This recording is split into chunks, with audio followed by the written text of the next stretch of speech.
My first order of duty today is to put in the apologies from Prof. Andre Kiert, who is the Chair for Critical Studies in Higher Education Transformation and our DVC ETP. He really wanted to be here. He was going to do the welcome, but he had some very important meeting, I believe, that got rescheduled and he was unable to make his apologies there. So I have to be his stand in for him today, essentially. So I'll be doing a very quick welcome because you'll hear enough from me later. So I'm Dr. Jenny Dupree, the Senior Manager for the Chair for Critical Studies in Higher Education Transformation. And it's really a pleasure to be here today to launch this book by Dr. Joseph Besigye Bazirake, because we've been working together for, Joe says 5 years. Prof. Kiert has been working with Joe for longer than that, 10 years or so, or from 2014. So it's a very long-standing relationship, and it's very satisfying to be here on this occasion to see his work come to this kind of fruition. On that note, let me welcome Joe, Dr. Joe, to the space. We're really looking forward to hearing more about your book, and congratulations. And then I'd also like to give a special welcome to our current Chancellor, Dr. Geraldine Fraser-Moleketi, who has also worked with Joe for many years and is here to support. She will say a few words shortly. I'd also like to give a very special welcome to those who might be joining us probably online from the ACOS Africa Network, who have also been long-standing friends of the chair and Joe has helped host us in Uganda before as part of the network. So thank you for that, Joe, on a side note. And also to anyone joining us from the University of Makerere, where from Joe's, it was your alma mater, right? You did your undergrad there. I know Prof. Jude Sempebwa did RSVP to attend online. So Prof, if you are here, welcome. And then to everyone else in the room and online, colleagues, students, community members, and friends and family of Dr. Joe, welcome. We hope you will enjoy this session. And on that, I will hand over to our Chancellor. Doctor, please come up forward.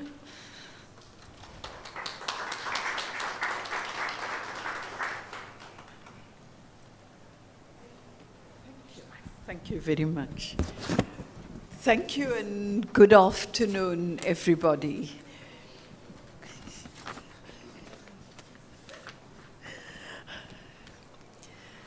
So let me start by saying that Joe just reminded me, Dr. Joe Besigye Bazirake, he just reminded me that this was the first time we're meeting in person, and yet we've worked together for a number of years.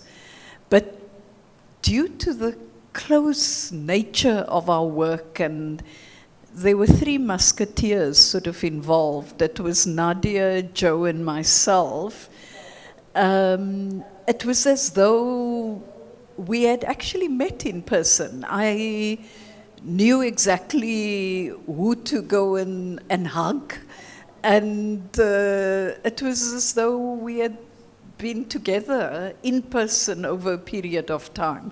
But let me go back to my notes. So I'd like to say to everyone here, you are distinguished guests being in this space, and those in the virtual space, including colleagues, friends, students, and others from Makerere University, and the friends of Nelson Mandela University.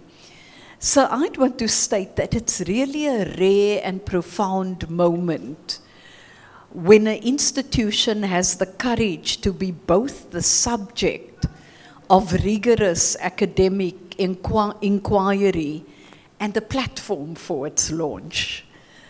Today, we're here to celebrate a vital contribution to our collective understanding of that journey. Higher Education, Institutional Change, Perspectives from South Africa, authored by Dr. Joseph Besigye, Bazirake. It forms the core to that contribution. And I've already indicated that my connection to Dr. Bazirake's scholarship is not merely observational. About a year or two ago, alongside Nadia Makadam, Dr. Bazirake and I had the privilege of jointly contributing a chapter to the book Public Administration in the New Reality, published by Palgrave Macmillan. Through that collaboration, we witnessed firsthand his rigorous commitment to rethinking how our public institutions must adapt to complex shifting landscapes. Today, he brings that same piercing, deeply considered insight to the very sector and the very university we call home. So it's not only a professor at the back of the room who invited me, welcomed me to her home and space, Professor van Grienen, you know. So for too long, the transformation of higher education in the global south has been measured against imported managerialist templates.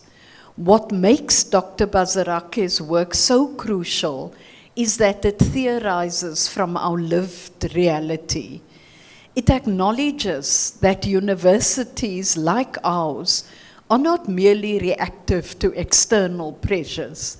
We are active, ideological, and cultural battlegrounds where the future of the post-colonial public good is actively being forged.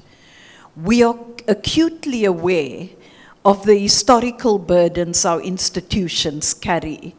The legacy of our colonial and apartheid past constantly interacts and intersects with the promise of our post-1994 reforms. However, this book offers a profoundly empowering reframing. History is not only the weight that holds us back, it's a resource for departure. By dissecting our language policies, racial dynamics, and governance reforms, Dr. Bazirake shows us how to navigate the complex intersection of where we come from and the just, equitable futures that we are mandated to build.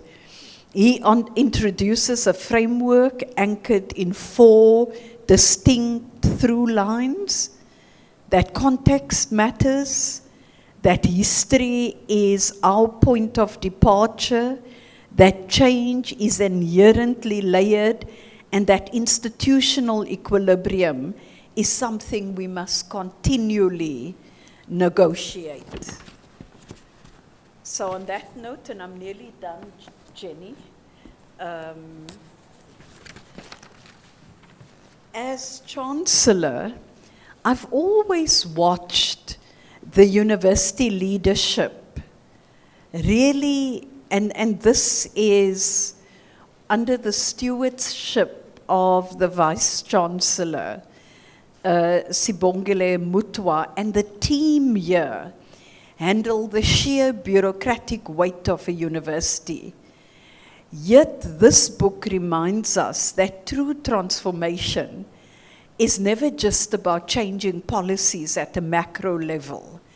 Equilibrium is negotiated daily in our lecture halls, in our administrative corridors, and within our broader institutional culture. Meaningful change is systemic, yes, but as this book beautifully articulates, it's also profoundly human. The transformation of higher education remains an urgent and unfinished project. So I can commend this book, not just to the scholars and students among us, but to every policymaker, institutional leader, and practitioner. Let this layered holistic framework guide our next steps as we continually build a university and a higher education sector. So somebody must give that book to the Deputy Minister who's somewhere on this campus, so that she can use that. Congratulations, Dr. Bazirake, on this outstanding achievement. Thank you.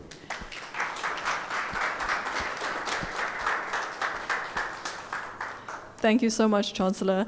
And thank you for that insight into the book. It was so lovely. I've read some of it. I meant to read all of it, but administration is a hard taskmaster.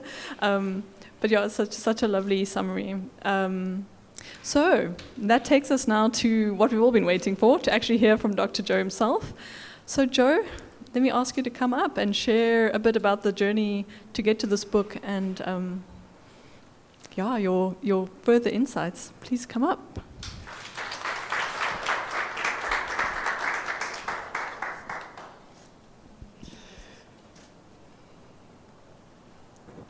Yeah. Thank you, Jenny. And thank you, Chancellor. You've taken the nerves out of me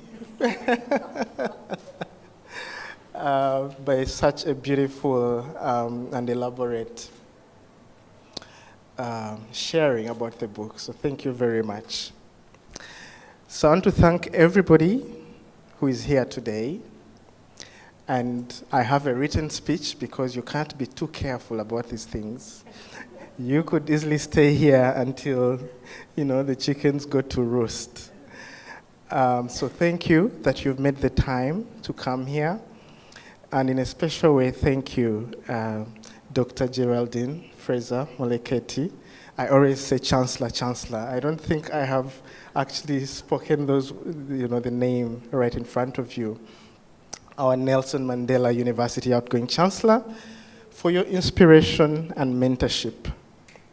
I don't think I've ever shared this with you, but you indeed embody the completeness of my life's aspirations in how you juggle academia, business, and diplomatic interactions within the global community. I admire how you do it, so thank you very much. Through my interactions with the Chancellor, during her term, by the way, also as the chair of the UN Committee of Experts on Public Administration, and also her current tenure as the Mandela Bay Business Chamber's ambassador, through all those interactions, I have been very privileged to enter spaces I would only have ever dreamed of. I was able to participate in conversations that would not have been accessible to me at this point in time. And most importantly, in research, like she mentioned, in collaborations that resulted into not just one, but two publications. One around COVID, when we had just met, and then the recent one on public administration. So alongside Nadia, and as the Chancellor said, we were the three musketeers in some way. We would have meetings at awkward hours. We would have our children come into the meetings and the grandchildren, and it would just be lovely. We just enjoyed the online space when we were only getting used to it. So we felt special when we would have meetings with Nadia. We really felt like a special team that had benefited from such an enriching, collaborative, global, and academic environment. So thank you. Thank you for contributing to that. And in a special way as well, I would like to thank Professor Andre Kiet and Dr. Jenny Dupree and the entire Crichet team for providing first the postdoctoral space that also contributed to this work coming together, and the continued trust that being out of sight did not mean being out of work. They trusted me enough to know that wherever I would be, I would also be working. So much of the work that was done on this book had me physically in Uganda, but intellectually plugged into South Africa. And then to the promotions team. These people got me onto Instagram, and I want to convey the appreciation of my wife, who has tried to do that for so many years, to get me onto Instagram. She's very proud of you guys. Asi, the face of the book, I don't know where she is. Is she outside? She became the face of the book as she spoke about it and advertised it. Nadia, the one who was the social media director, you never saw her in any of the videos, but trust me, every video had Nadia pulling the strings at the back. How awesome. Then we had Tlangi, who is in the UK, right? But, handled the media stuff, the website, and kept that going. Nita, Vimbiso, Zama. I mean, I would never run out of videos coming from this space about the book. You all mobilized and pulled off something I would never have imagined to come together. And to the watch parties in Uganda, I learned that's something. The watch parties that have been so effectively mobilized by my very own Christo. The parties in Matuga, in Chisasi, in Rwanda, and wherever else in the country and around the world where friends and family are tuned into this launch, I want to thank you. And of course, in coming to this day, I thank my PhD supervisors, particularly Professor Carolina Zuransky. If you're watching in the Netherlands, we send you all the love from here in Port Elizabeth. I continue to thank, and may his soul rest in peace, Prof. Willie Nell, whose last supervision meeting, unknown to me, was on his deathbed.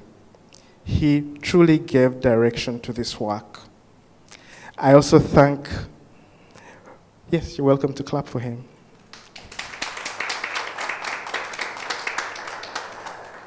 I also thank Professor Vipie Val at the University of the Free State for completing with me the mantle that had been left behind by Professor Willie. I look forward to seeing you, Prof. Vipie, in Bloemfontein for the second leg of this launch series that you have so meticulously put together on that side. To all my collaborators along this journey, Tabo, Hashali, Edgar, Tlangi, Nadia, of course, and everyone else, everyone else that we have co-authored within this space. You provided the inspiration for this book to come together, and I want to thank you. Now, the coming together of this book. It's a very interesting story. In a way, the university is my home. So this book is really about my home. Born to a university librarian father and a school teacher mother, I don't remember a time when I wasn't either living at a university or interacting with the university space as a student, as a researcher, or as an immediate neighbor. I was always the butt of jokes in high school because I attended a university primary school, the Makerere University Primary School, which is not the most well-known of schools, but here I am. I watched the 1990s Makerere University protests from the front line as a child, having fun and watching police battles and tear gas like a movie. Unknown to me at the time, I witnessed university cultures shift. For instance, when the militant Northcote Hall at Makerere University was renamed after the more conservative Nsibirwa, and how that took away the protest fire, and I dare say fun, that I naively enjoyed as a child. So I witnessed all this happen as a child. I had grown accustomed to the drum rolls. I still have the beats in my head. Oh gosh, those were amazing times. That seemed to vanish with a name change. Just the name change changed everything. Later, I watched another considerably defiant student hall, still at Makerere University, again being transformed. Not through a name change, for Lumumba Hall retained its name, but through the interruption of its proud culture when it was no longer allocated students, until the culture ran dry. Thinking about it now, culture cannot be sustained without its symbols or its people, and that's what I witnessed. Well then, I thought I was going to escape the university space when, for my undergraduate training, still at Makerere University, I studied political science and international relations. I wanted to traverse the world, and am I not? For my master's training, I opted for peace and conflict studies. I wanted to contribute to peace while I traversed the world. And well, I suppose I have stirred up a couple of conflicts along the way. The last thing I expected was to do all this in my home, the university. My coming to South Africa was driven by a very big curiosity around reconciliation. How is it happening here? Early on in my high school, or secondary school as we call it in Uganda, my feeble brain couldn't comprehend the complexities of South African history. So I opted to study West African history instead. Too much was happening here for me to understand.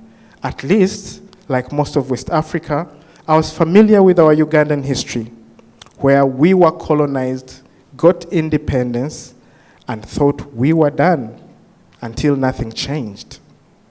South Africa had that and more. Not only was it a colonized space, it was also a colonial power in its own right. Not only was it in Africa, but it was South Africa. And that seemed to be interpreted as South of Africa.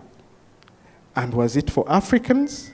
I just couldn't understand it well enough for my 14-year-old brain to attempt a competitive O-level history grade. That's why I chose West Africa at that time.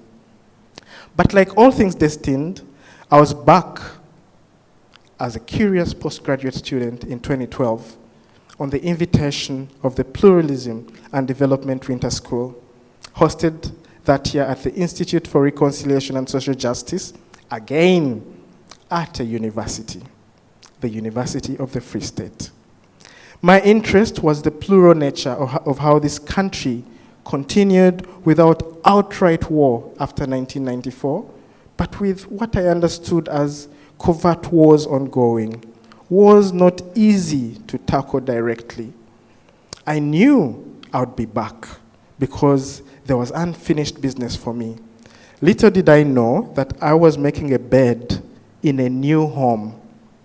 I returned to South Africa again in 2014 for a PhD program with the Center for Higher Education and Development, which later, through its head, Professor Melanie Walker, who I'm very grateful to, I was supported to reunite with the Institute for Reconciliation and Social Justice that had hosted me 2 years prior.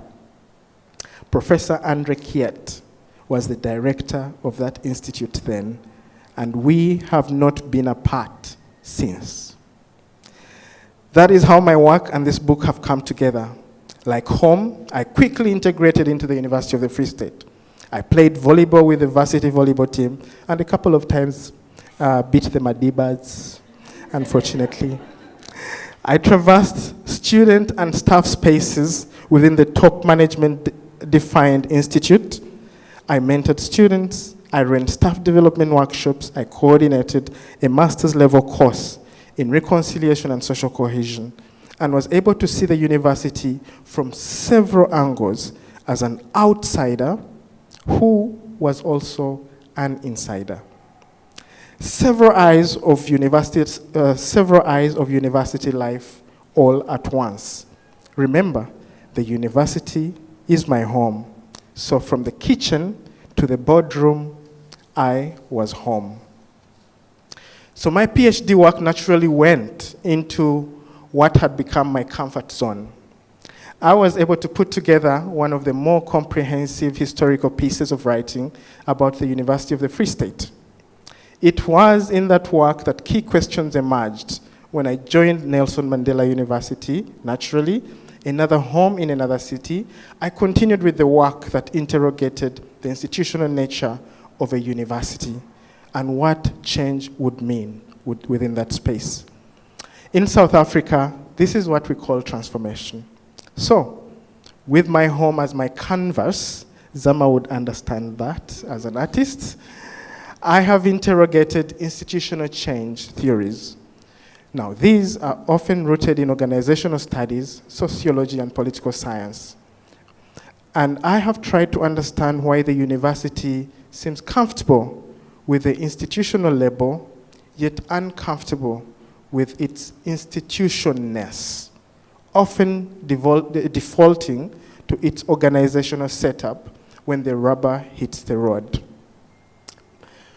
This book, therefore, reframes institutional change within the unique space of the university and interrogates what change would take. I'll repeat that. This book, therefore, reframes institutional change within the unique space of the university and interrogates what change would take and look like in that space. Some key aspects that emerge include the idea that while history matters, as the Chancellor rightly pointed out, the university space constantly has opportunities to originate new paths of departure, not strictly dependent on history. Paths of departure, as a key element in the book, notes that higher education institutions are not necessarily bound to an established path, but navigate new paths constantly through experimentation, interruption, and contestation. Would name changing bring about lasting change? Maybe, maybe not. But it's one pathway among others. In the end, context will speak. Another key argument in that is that balance, in this case equilibrium, is a negotiated position within a university. It relates to the totality of stakeholders and the institutional elements that make up a university. While balance in equilibrium, as I argue in the book, relates to stakeholders moving in the same direction as policy and national imperatives, even when you have that, it might still require that interruption for more meaningful public good outcomes takes place. In the book, I toy with the notion of a balanced equilibrium and an unbalanced equilibrium, ideas that I want to pursue further in my work on universities. Lastly, this book notes that institutional change is layered. Universities don't exist in a bubble. They are part of a community. And yet, they are communities themselves. They work within externally shaped policy frameworks, yet they also have their own policies. And they operate within national and international socio-economic frameworks that shape how they interact with each other as peers and with society, both nationally and globally. So friends, that is the book in a nutshell. And while it is nowhere near an autobiography, read it as part of an evolving story of my home, a home that I care about deeply. Thank you very much.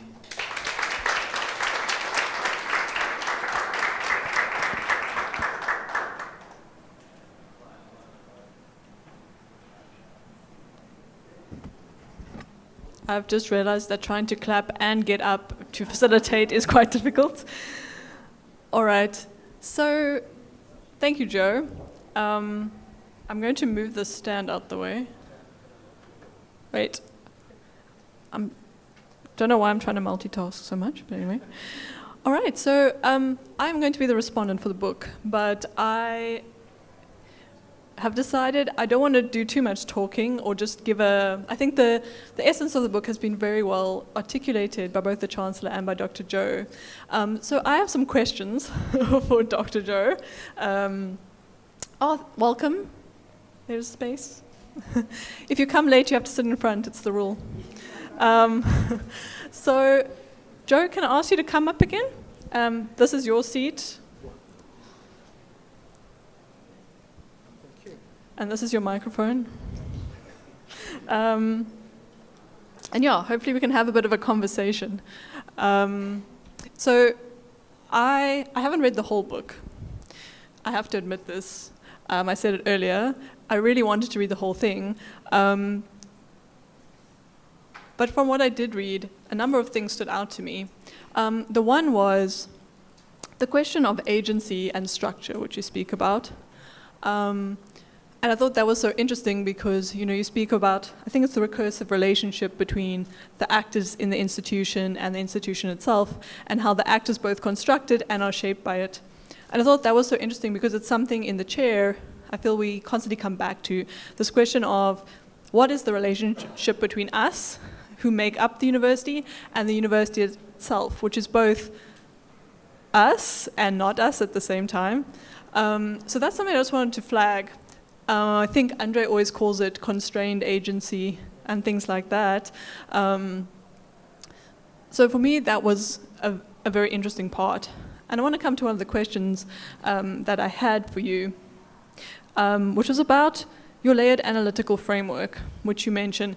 And I believe that's the micro, meso, and macro levels. So from your everyday activities and lived experiences of the people on the ground, all the way up to like your sector, national policies, even international. Thank you. And I think it provides, firstly, I think it provides such a lovely analytical tool for actually trying to deal with the complexity of institutions. I often think when you're trying to deal with a complex system, the way I try and do it in my head is almost to try and take things at different layers and then see if in my mind I can kind of like lay them all on top of each other. And I feel like that might be like a way to try and deal with things that are almost too complex for your own brain. So I really like that layered thing. But then what I always start to think about when we talk about these big analytical frameworks or even just models for how to institute change is what does change look like? How do you institute change on those levels or at those levels? And also then, how do you influence change in other levels from the level you are dealing with? So if you're an everyday person in the university, what kind of agencies do you have at that level if you're trying to instigate change in a certain way? So I'd really be interested in your thoughts about that, especially based on your history at Makerere, seeing all the protests happening, and then your different involvement in these different universities in different spaces. So yeah, I'd love to hear some thoughts on that. Okay, thank you. Thank you for a very loaded question. But it also provides it provides almost the entire picture of the book. So I'm arguing in that book that higher education institutions are actually institutions. And what that means is that they are part of laws and policies. They are abstract in many ways, But at the same time, as noted in the book, they have an organizational dimension to them. And yet, that organizational dimension also constitutes to an institutional dimension. So it's a very interesting sort of play of how this comes. So the organizational side is more the concrete part of it. But part of the challenge in thinking about change within universities is that we expect to go about it in the same way we go about organizational change generally. And that can't be, far from the truth. Because institutions have memory, institutions have culture. In the scenario I described about Makerere, for instance, they have symbols, and all these things have ways they interact that then make up the university. So a policy alone, or to just change the language, yes, that could change, but it might also not. So it comes back to context. So now with the layered analytical framework, I am arguing that because a university is also located within a policy framework, a national policy framework, a lot of what a university can do, a lot of what change might even be mediated, will be limited to what the policy articulations of those changes are. And you could look at history. When in history they decided that this university was going to be African speaking, that was it. That was a policy direction, but that also meant that then the university could only limit itself to that. And you had many of those kinds of universities, and my historical work on the Free State is actually very, very interesting around that, because I was shocked to find that the Free State, before it became an African university, had an English phase. Unbelievable, because policy had mandated that this is what you're going to be. And then, apartheid, and then you have. So that is how it works. And then what also guides that policy is going to be what the national narrative is, So we are in a space of democracy, as we call it, in South Africa. And so that has allowed certain ways of national imagination and expectation that then translates to policy and then translates to university. So all those things are interrelated and are very important to consider when thinking about change. So with universities, while a lot of then what eventually really happens is at the micro level, it is in the relationships between students themselves, between students and people who work at the university, between the leaders of the university and those that they lead, So all those are also very important in thinking about. And that is a place of constant negotiation. It is not a place that you snap and change. It is a place that constantly moves, constantly shifts, and constantly has to be thought about. So yeah, that's the cascading that I try to bring up, and that's why I'm thinking about now looking at more studies, more university cases around what it means to have an equilibrium, because it is easy to expect that an equilibrium is the ideal space, but we had to dismantle an equilibrium, for example, at the University of the Free State. The equilibrium having been that the university was, and its staff and its constituents, its student body, were moving in the same policy direction as the expectations of the National Party and the regime. So everything was in line, and you would expect that that's a perfect situation because you have an equilibrium that is balanced, but that had to be interrupted because then it wasn't contributing to public good in the new South Africa. Yeah, I think that's so important. And I mean, if you look at the history of Nelson Mandela University, you see a very deliberate intervention. I think it was by the government to merge what was the University of Port Elizabeth with the Technikon, with Vista University, with Sarsveld, as a response to the transformation mandate post-94. And then even then later, so it was NMMU, and now we've dropped one M, and now we're Nelson Mandela University.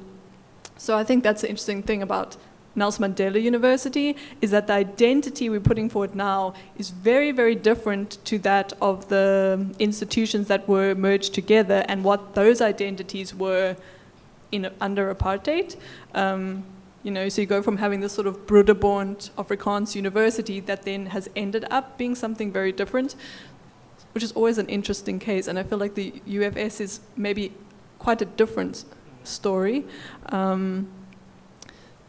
That was sort of a tangent based on what you were saying. I wanted to come back to what you're talking about, layers. So now obviously in the book you're talking about micro, meso, and macro levels. But I was just thinking about that in relation to the university, in that you have these layers, but those layers are, the university itself has these hierarchical layers, you know, and the articulation between those layers is often shaky, or there's sometimes disjunctures. So I think about the idea of cascading Vision 2030.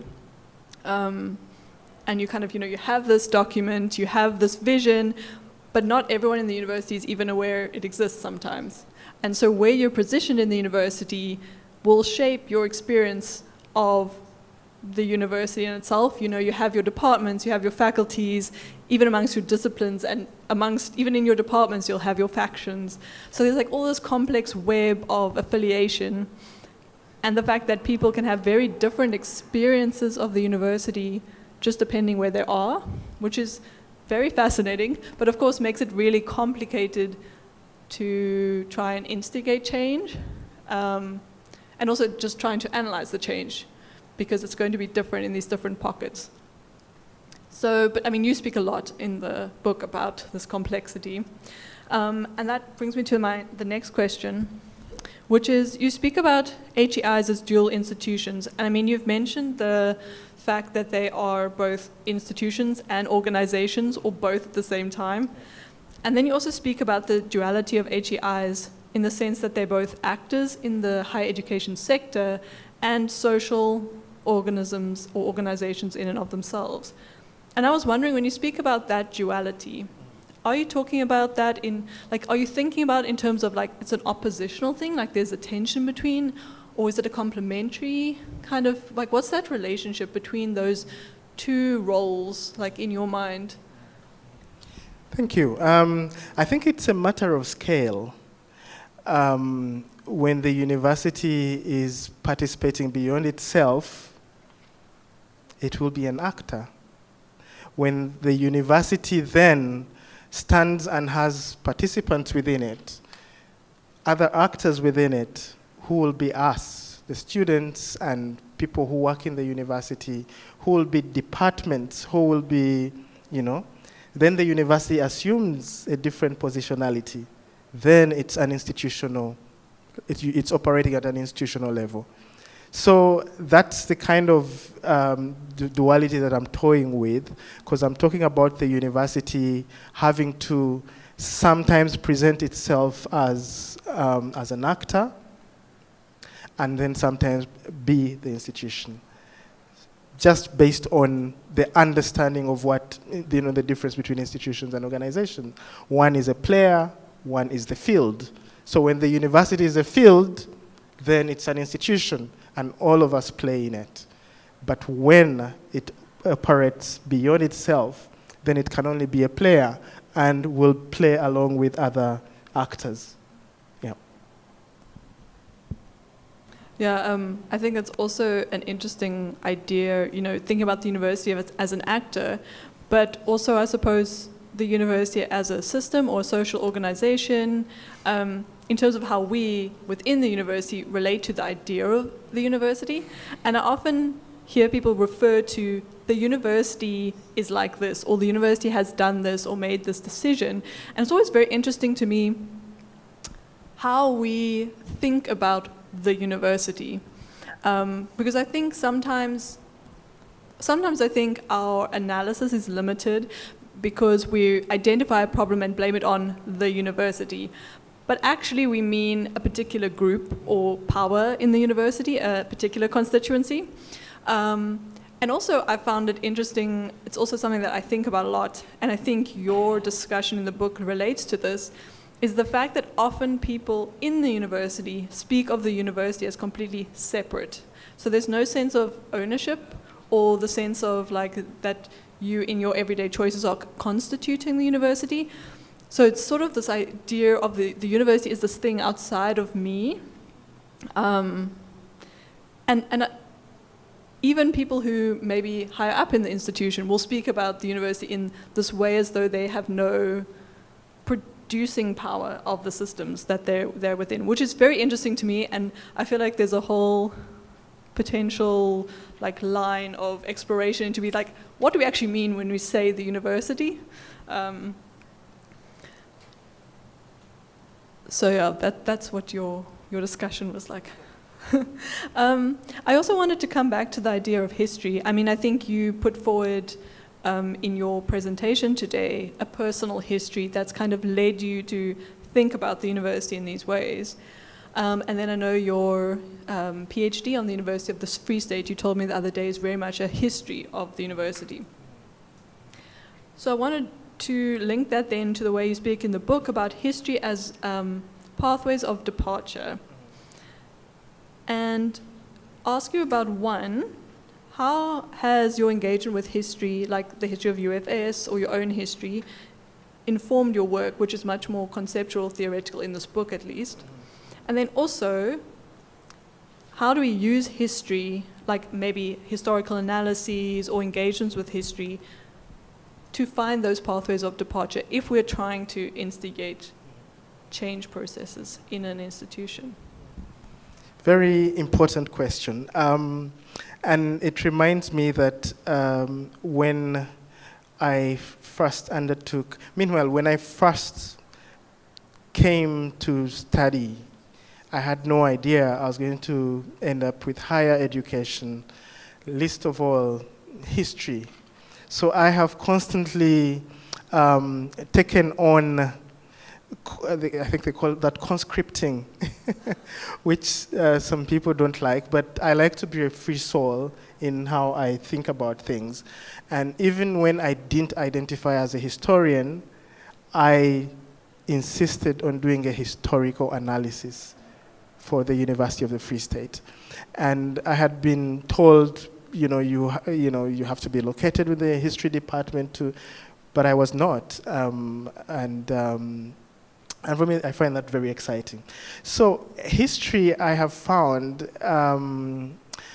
is very instructive. At the same time, it can be very limiting if it is read into in particular ways.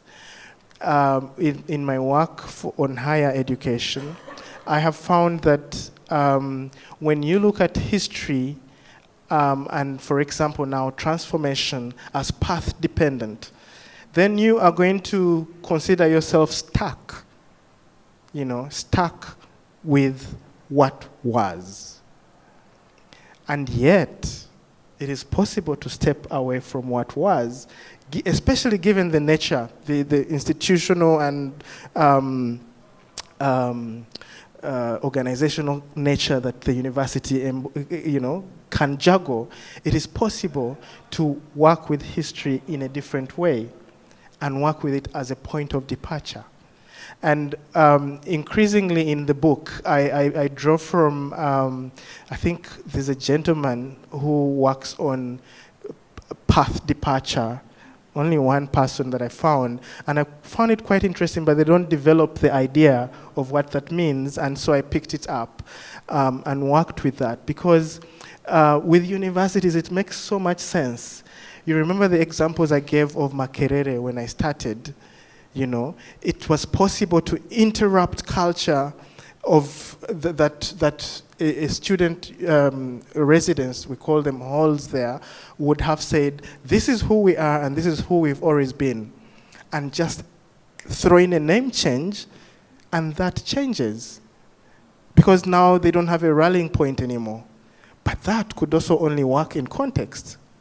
It might not work here. So path departure is telling us that it's possible to try different things, experiment with different things. If protests are not working, maybe that's not what should work here. There could be something else. What else can we work with? So for me, who has really come to where I am by, really an underlying interest in power, especially now when you come to the peace studies, you're always looking for where is the power, who has the power, and what are the interests in here. And I think even for higher education, we can come to that point where our analyses are the same way we do conflict analysis or similar, where you say, okay, listen, this is the issue. So who are the power holders in this issue? What are their interests? And how can we negotiate those interests with them? And I think for me, that's also the beauty of transdisciplinary work, because then somebody from another field comes with something that works for that field, and you could try it. If it doesn't work, then try something else. So that's what paths of departure really bring on the table. I love that. And I also really like what you're speaking about different contexts and I suppose different disciplinary backgrounds. And I know at our institution there's a lot of focus on the idea of transdisciplinarity. And I don't think we necessarily fully know what that might look like.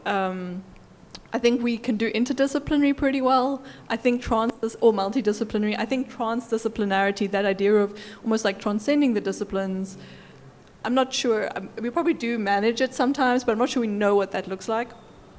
And I really like the way you're speaking sort of about, I don't know if it's a sort of a usable history or the fact that even this kind of theoretical work needs to be historically informed. But I think that's very powerful and something to keep in mind.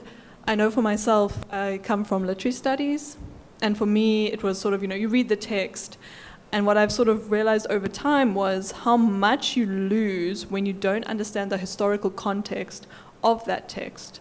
And it becomes so much richer both to read the text within its context, but that doesn't necessarily mean that it curtails how you can interpret the text further. It just helps deepen that understanding. So yeah, that's something I'm really interested in exploring further, just like in my own discipline. And how dangerous it is also to decontextualize things. I think that can really limit our ability to actually make change because we're trying to apply principles or ideas that just don't fit. So to sort of end off with, you've got this book, and I think the Chancellor mentioned that we need to get it to somebody up there in the university, and to the Deputy Minister. So on that kind of note, what is your hope for this work in terms of both how people might apply it in practice, and also what are the paths of departure? I don't know if that's appropriate in this case. The paths of departure you hope the work will open up for other researchers in institutional change or in critical university studies. Thank you, Jenny. Initially, when, those of you who have been through a PhD process, and I think, Jenny, one time we had that discussion, normally when you complete, you want nothing to do with that. And sometimes for very many years, I never wanted to look at my thesis again, because of the torture you go through to do that, to produce that. And because it was a contextual work and located in the University of the Free State, I was like, have your book, put it in your library, I'm out of here, I wanted nothing to do with that. But when I then came here and then had another opportunity to look at another South African university with a sort of different historical composition and, and approaches, current approaches, I thought, and indeed I was more inspired. There's a book that we contributed to, I think with it was with Klangi and Edgar, the registrar. Sorry, I call him by first name. I hope you don't mind. We delved into the archives here again, and it just revived the whole process for me, because I spent sleepless nights in the archives at the University of the Free State to just try and understand, what was going on in the history. Granted, and this is one of the limitations of that work, some of it was in Afrikaans, and I didn't have the resource base to translate everything. So I worked a lot with eventually what I found, was covering the periods in English, but we still got a lot of work in. So when this work comes together, this is not a historical work anymore. It has transformed. It has picked up lessons from the University of the Free State and and the whole thinking process that was around putting that work together, and also picked up experiences from here. And for me, yes, the title is Perspectives from South Africa. At some point, I thought I should do all South African universities. But then I thought, this is a good start for two perspectives, from two South African universities, especially because I am not treating them as case studies per se. I am picking up ideas and case examples from them, but not with the same depth and rigor that you would do for a case study. When I did the University of the Free State, and if you have a chance, look at it, I think it's online, that was a case study. I had to, go as deep and as wide as I needed to. So, for me, the hope for this kind of book and maybe work that will continue emerging from this is that it can offer ways for people to think about institutional change differently at universities, Because when you talk about institutional change, it seems foreign to universities, but it can be interpreted within the university environment. And that's what I attempt to do with this book, that I get all these applications of what it means to deal with institutional change and say, what would that look like at a university? And because a university is an institution, as we agreed from the beginning, how would a university navigate change using what is already there? And does it fit? And in most cases, you'll find that there are some twitches and some changes that need to be accommodated in the thinking of institutional change when you come to working with universities. So I would hope that institutional leaders, even students, but everybody who has a piece of a say in what happens in a university, to be able to think about their positionality, their agency, and what that would mean. And most importantly, how to be strategic about their actions. Yeah. Thank you, Joe. I'm going to open the conversation to the floor. Maybe we can see if there's a few questions. We take at least a one round. So any hands? People online. Keep them simple. Okay, yeah, be kind to Joe. Joe. If anyone online has a question, you can put up your hand. Okay, there's a lot of congratulations, so we'll screenshot those for you. But if anyone online wants to put up their hand, also we can stream you onto the screen. So any takers? I feel like you've covered it too much, Joe. Any thoughts?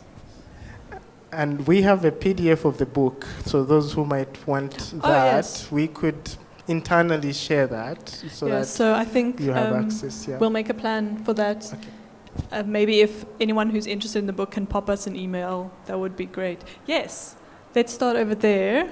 I'll lend you my microphone because the roving mic is far away. Greetings to the house at large.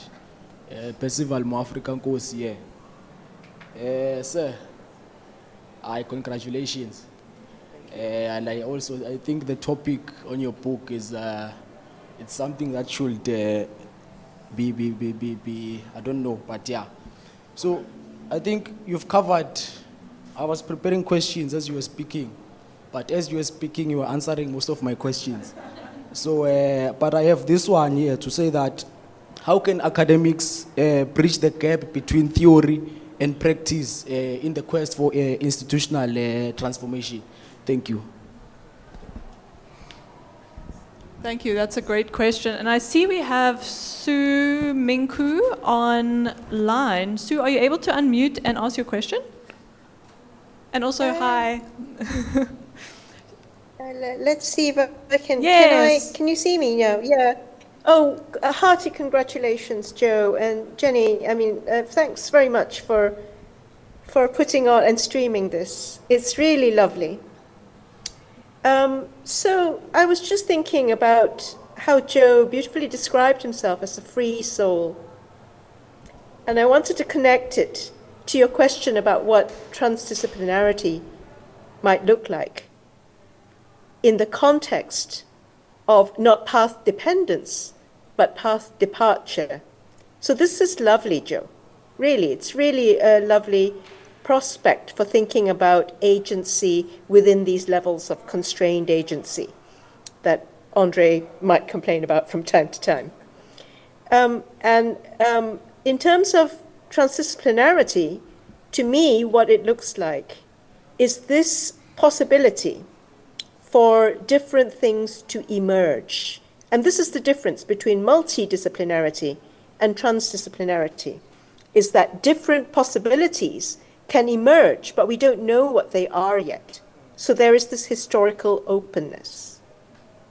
And I suppose my question or suggestion is looking into educational philosophy and theory, particularly those philosophies and theories that openness to open and undetermined futures. And in this one, I think Vygotsky's theories and theories of cultural historical activity theory are particularly suitable for thinking about open futures or path departures. So maybe it's a suggestion and a comment, and a bad professor thing to do. Oh, it's more a comment than a question.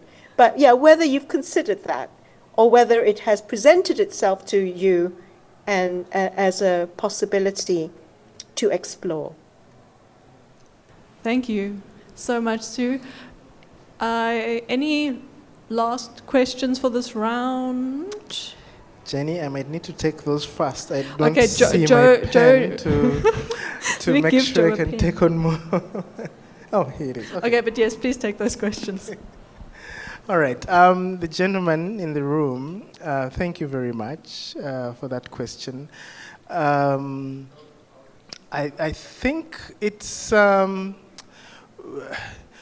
given the kind of experiences, and I dare say, I don't know if I exactly identify as an academic, but I'm in a university and I'm doing academic work. I think it's an identity thing as well. How do those who teach view themselves and their contributions within universities? Is it just to teach? Or is it that they can be mentors? Is it that they can support student associations in some way as patrons and as participants? So I think for me, who has had the privilege of occupying all positionalities really within a university. You're a student, you're an administrator, you're a research assistant, and at the same time you participate in meetings that sometimes make important decisions. For me to have had that privilege, I see that it's important that those who work in universities, the agents, which we all are in some ways, and in this case, those who maybe teach and do research, need to be able to transcend the single identity of, I am a teacher, I am a researcher. There's more that they can give outside even the time, the official time, and look at a university more as a community rather than a place they go to work and go back home. So I hope that, yeah. Su Ming, Thank you. I can't say I got the fullness of your question, but I would love to correspond on email as well to get more of the idea of because for me this is work in development. There's certain bits that I see need to be developed further, and key among them that I'm really excited about is that idea of equilibrium. And I see it coming up a lot in economics and in other areas. And I want to have a way that it reflects within the university. And so I am open to more perspectives. While I have produced a book, I am not selling to you a finished product, you know? And what I'm selling to you is that, and so you put it nicely, this is another possibility coming into fruition, and it probably will open up to more possibilities. So I'm happy to pursue work through collaboration, through more insights in the different areas, for as long as it doesn't close our space, the university space, for as long as it opens it up for us and for everyone else who wants to look at it. Thank you. Thank you, Joe. Sue and Joe, can I be a little bit philosophical? And you've had a lot of it over the period when we've collaborated on issues. So, you know, the one striking thing to me about your book, which is something that I think Sue, did I say Sue? I mean Jenny earlier, but that Sue raised, is this idea of history is a resource for departure rather than a burden. So that's very striking, and I think Sue picked that up as well. But I want to take that further from two perspectives, you know, the normal path dependency. But there's a quote of Marx that I really enjoy, and that's the 18th Brumaire of Louis Bonaparte. You know, where he talks about how our past is a burden on the present. So I think that in some ways, when I've listened to and read in part the book, you know, in a way, maybe it's a response to that, because Marx talks about you know, how the past weighs like a nightmare. That's the dependency. And you are saying that we should see this as a resource for departure rather than just a burden. And I think it leads to a lot of thinking, and Jenny touched on it in the beginning, that at an institution like ours that carries both complex colonial legacies and the profound weight of the Mandela name, how do we actively operationalize this idea of yours about treating history as a resource for departure? And is this a response to Marx when he referenced the 18th Brumaire, you know? Thank you. Well, it can become a response. And thank you for pointing that out. And indeed, my view of history has always been, and still is, that it's important. And even without relating exactly to Marx, but it can be a burden, you know? It can be a burden if our understanding of what happens next is expected to follow what happened before. You know, it is possible to to start a new path. And the reason why this particular thing came up for me was, what history are you going to hold to be the one that is you're currently dependent on? Because there can be many histories, you know. There can be, you can go way beyond. And so when I was looking at the University of the Free State, that struck me, that there was a history of the University of the Free State during apartheid. But there was also a history of the University of the Free State before apartheid, which was an English history, which was fights between Dutch and, you know, and Dutch becoming an official language, and you know, even before Afrikaans came into the picture. That's all history, you know. But what it shows you is that when the apartheid period, in its unusual ways, was able to depart from a different path, and you know, the rest of the history didn't matter, it is possible for us to also depart from a different place, you know, from a different path that can also take the power out of the apartheid history and what the power we offer the apartheid history. It doesn't mean that there are not things that that are truly significant and truly burdensome and still in our face. But is it possible to depart from a different place? I think it is. I think so too.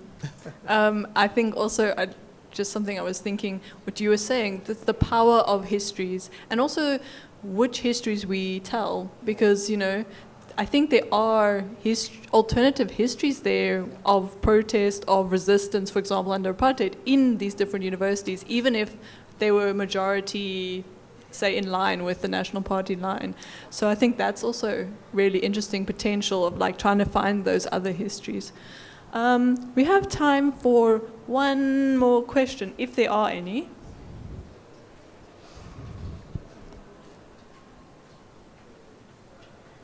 Okay, I have one last question, Joe. We can end on that. Would you tell the story of the shirt that you are currently wearing? Thank you, Jenny. Oh, that's a very good one. I have told you the university is my home, regardless of where it is. So this shirt is from the University of Ghana. I made it last week, thanks to Christo, who organized that. And I had held onto this material for 3 years. Yeah, because we got it in Ghana when we traveled to Ghana.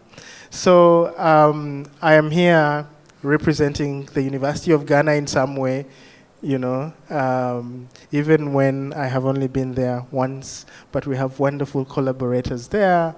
And in a way, I'm representing my history as a Makerere University alumni, and the University of the Free State as well. So for me, I think my work in universities is destined to be that way. I don't know. I'm curious how it will unfold. I fancy the Chancellor's areas of work, and I've always wanted to be more on the international, you know, UN-based kind of arena, but I think the university keeps calling, and I'll serve the university for as long as it keeps calling. Thank you so much, Joe. I think we can then end the conversation here. I think I just want to wave the book around. It's a lovely book. We don't, unfortunately, have any physical copies for sale, but I think the link is on the poster for those who might want to purchase it online. And as Joe said, if you want a PDF copy, we can make that happen. And one thing I love about this book is how short it is, which sounds terrible when I say it like that, but in the sense of often when you get into an academic text, you look at it and you just feel demoralized, because now when are you going to find the time to like read all of this? And I think one thing that's wonderful about it is how much you have distilled into this book that's so useful and so applicable across the board. It's very succinct, it's very interesting, it reads, it's a nice read, I really enjoyed it. So that's my plug for the book. So I definitely recommend picking it up if you have the chance. So on that note, Joe, I'll ask you to take your seat, and then I will call up Nadia to do the vote of thanks.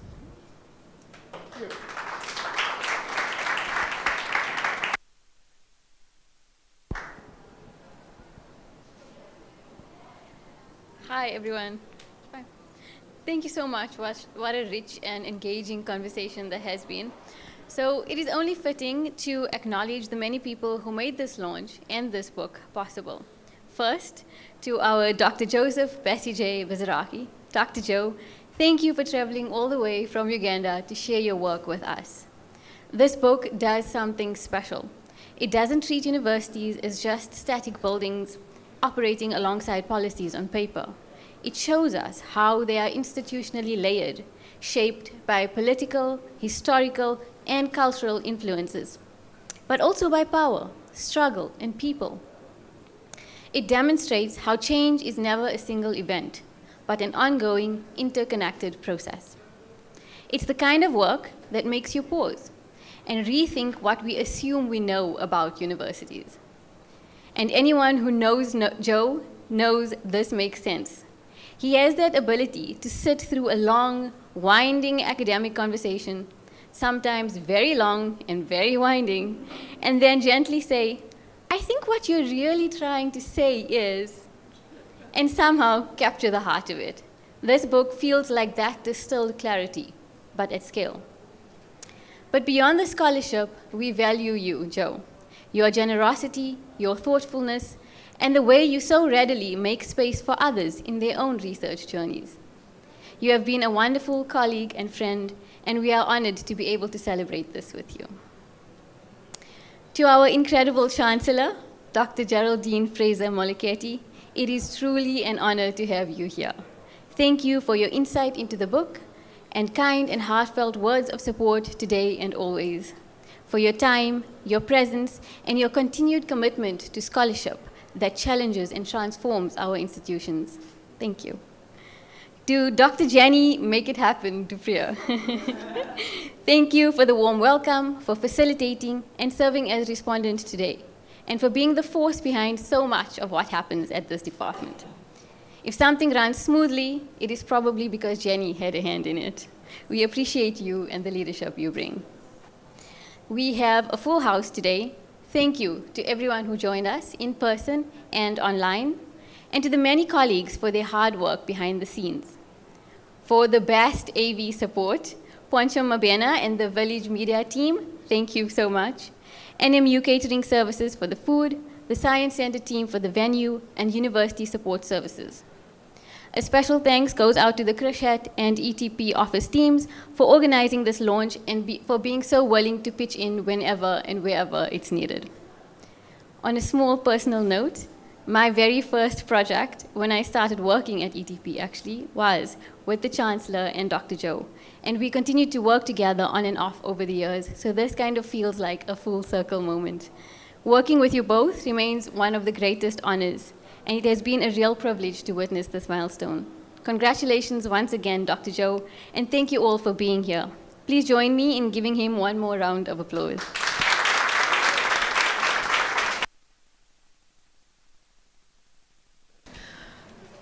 Thank you, Nadia. And thank you, Nadia, for doing the vote of thanks. She has been trying to hide from public speaking for as long as I've known her. I think the only way we got her up here was because it's Joe. So thanks, Nadia. And thanks, everyone. There will be some eats outside on the left. Please enjoy.